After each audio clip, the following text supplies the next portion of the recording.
السلام علیکم ناظرین، عربی تدریس کے اگلے لیکچر کے ساتھ میں پروفیسر حافظ محبوب احمد آپ کی خدمت میں ایک مرتبہ پھر حاضر۔ آج کی اس نشست کے اندر ہم حمزہ کی اقسام کے بارے میں پڑھیں گے۔ پچھلے لیکچر کے اندر ہم نے حمزہ اور الف کے اندر فرق کا مطالعہ کیا تھا۔ چنانچہ آگے بڑھنے سے پہلے آپ سے یہ استدعا کہ اگر ابھی تک کسی دوست نے صاحب نے میرے چینل کو سبسکرائب نہیں کیا تو وہ کائنڈلی چینل کو سبسکرائب بھی کر لے، ساتھ میں موجود بیل آئیکن کو بھی پریس کر لے، بہت مہربانی۔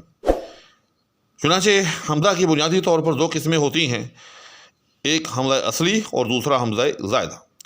حمزہ اصلی اس حمزہ کو کہتے ہیں کہ جو کہ کسی لفظ کا حصہ ہو، اور جیسے کہیں کہ فعلا تو فعلا کے فے یا عین یا لام کے مقابل میں آئے، جیسے لفظ امرا، جی ہاں، جس کا مطلب حکم دینا ہے، جو کہ فعل ماضی کا پہلا صیغہ ہے، امرا، امرا یامر امرا فہو عامر۔ تو یہ جو امرا کا جو حمزہ ہے جس کے اوپر زبر ڈلی ہوئی ہے، یاد رکھیے گا کہ یہ اس لفظ کا اپنا حصہ ہے اور یہ حمزہ اصلی ہے۔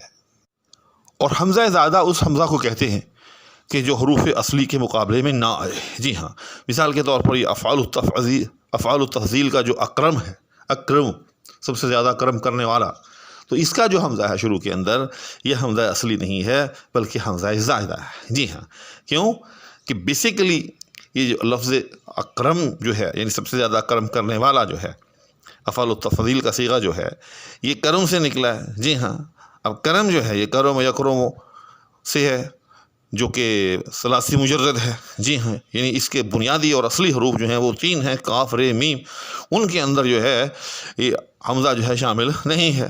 تو اس سے ثابت ہوا کہ افعال التفضیل کا جو شروع کا حمزہ ہے، جو پہلا حمزہ ہے، یہ حمزہ زائدہ ہے۔ اس کے بعد حمزہ زائدہ جو ہے، اس کی آگے پھر دو قسمیں ہوتی ہیں، ایک حمزہ وصلی کہلاتا ہے اور دوسرا حمزہ جو ہے حمزہ قطعی کہلاتا ہے۔ جی ہاں، یہی وہ بڑی مشہور بحث ہے کہ حمزہ وصلی سے کیا مراد ہے اور حمزہ قطعی سے کیا مراد ہے۔ تو میں آپ کو بڑے آسان طریقے سے مثالوں کے ساتھ یہ سمجھاؤں گا کہ حمزہ وصلی کیا ہے اور حمزہ قطعی کیا ہوتا ہے۔ تو حمزہ وصلی اس حمزہ کو کہتے ہیں، یاد رکھیے گا، کہ جو کبھی پڑھا جاتا ہے اور کبھی نہیں پڑھا جاتا ہے۔ جی ہاں، یعنی کبھی اس کو وصل کر دیا جاتا ہے کہ لکھنے میں تو آئے گا لیکن پڑھنے میں نہیں آئے گا۔ مثال کے طور پر لفظ عالمین، جی ہاں، اگر کہیں صرف لفظ عالمین لکھا ہوا ہو تو اس کے شروع کا حمزہ جس کے اوپر زبر پڑی ہوئی ہوتی ہے تو ظاہر ہے وہ پڑھنے میں آئے گا، ہم اس کو عالمین پڑھیں گے، تو لہٰذا یہ حمزہ وصل ہے لیکن یہاں پڑھنے میں آ رہا ہے۔ لیکن ابھی ہم اس کو مرکب اضافی کی صورت کے اندر اگر ہم دیکھیں، جیسے رب العالمین، الحمدللہ رب العالمین، تو رب العالمین یا رب العالمین، تو اس کے اندر جب ہم اس کو ایسے پڑھیں گے تو یہاں جو ہے یہ حمزہ جو ہے پڑھنے میں نہیں آئے گا بلکہ یہ وصل ہو جائے گا۔ جی، تو حمزہ وصلی سے مراد کون سا حمزہ ہوا کہ جو کبھی پڑھنے میں آتا ہے اور کبھی پڑھنے میں نہیں آتا، اور اس کا قاعدہ کیا ہے کہ اگر کسی لفظ کے شروع کے اندر ہو تو پڑھنے میں آئے گا، اور اگر درمیان میں ہو تو پڑھنے میں نہیں آئے گا۔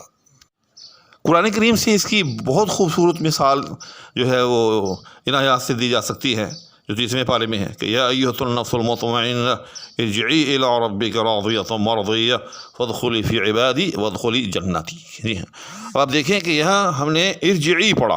جی ہاں، اب چونکہ یہ حمزہ جو ہے وصلی ہے، وصل ہو سکتا ہے، لیکن چونکہ الفاظ کے شروع میں ہے، یعنی ارجعی کے شروع میں ہے، اس لفظ کے شروع میں ہے، تو اس لیے ہم نے اس کو جو ہے پڑھا ہے ارجعی۔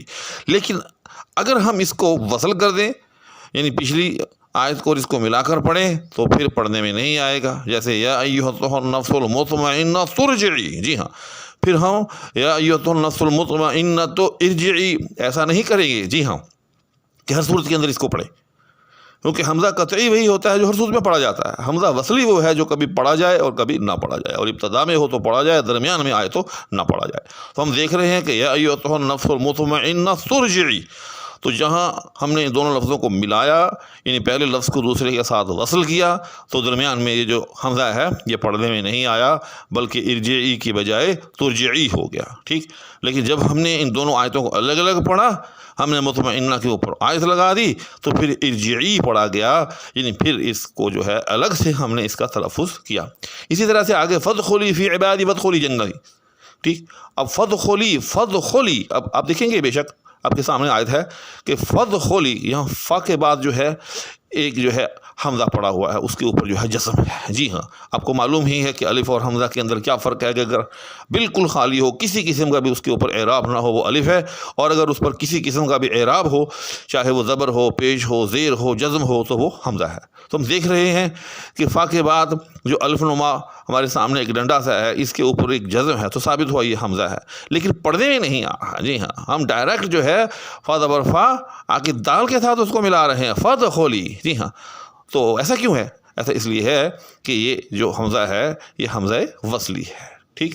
اسی طرح سے آگے جو فدخلی فی عبادی ودخلی جنتی، جی ہاں، یہاں بھی جو حمزہ ہے ودخلی، اس کے یعنی واو کے بعد بھی جو حمزہ ہے یہ بھی جو ہے حمزہ وصلی ہے، ہم نے براہ راست جو ہے واو کو خا کے ساتھ جو ہے وہ ملا دیا ہے۔ تو آج کی اس نشست کے اندر ہم نے جو ہے حمزہ زائدہ کی دو بنیادی قسمیں یعنی حمزہ وصلی اور حمزہ قطعی کے بارے میں کچھ تعارف حاصل کیا، اور اس کے ساتھ ساتھ حمزہ وصلی جو ہے اس کو قرآن کریم سے مثالوں کے ذریعے جو ہے وہ سمجھا۔ انشاءاللہ العزیز اگلی نشست کے اندر حمزہ قطعی جو ہے وہ پوری تفصیل کے ساتھ جو ہے آپ کے سامنے پیش کیا جائے گا۔ ارادہ تو تھا کہ اسی نشست کے اندر میں آپ کو حمزہ وصلی اور حمزہ قطعی دونوں کے بارے میں بتاتا، لیکن اس سے ویڈیو جو ہے وہ زیادہ لمبی ہو جائے گی، جو قارئین پر جو ہے تھوڑی سی جو ہے وہ یا ناظرین پر تھوڑی سی جو ہے وہ گراں گزر سکتی ہے۔ تو اسی لیے اسی کے ساتھ اجازت چاہوں گا۔ اللہ حافظ۔